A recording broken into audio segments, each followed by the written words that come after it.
उड़ने वाला दानव। बहुत समय पहले एक छोटे से गांव में अजीब घटनाएं होने लगी। हर किसी ने नोटिस किया कि रात के अंधेरे में केवल जवान लड़के ही अचानक गायब हो जाते थे।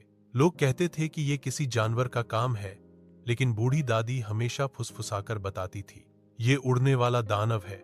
वो आसमान से आता है और जवान लड़कों को उठा ले जाता है। दानव का शरीर इंसान से कई गुना बड़ा था।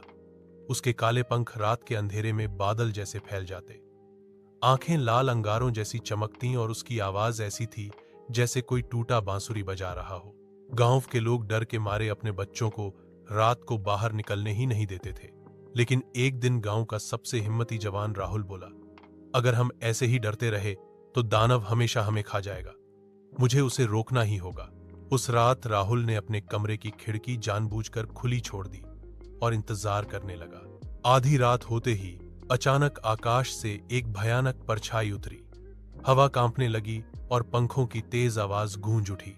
दानव खिड़की के पास आया और अपने पंजे फैलाकर राहुल को पकड़ने ही वाला था कि राहुल ने अपनी जेब से एक चमकता हुआ लोहे का ताबीज निकाला।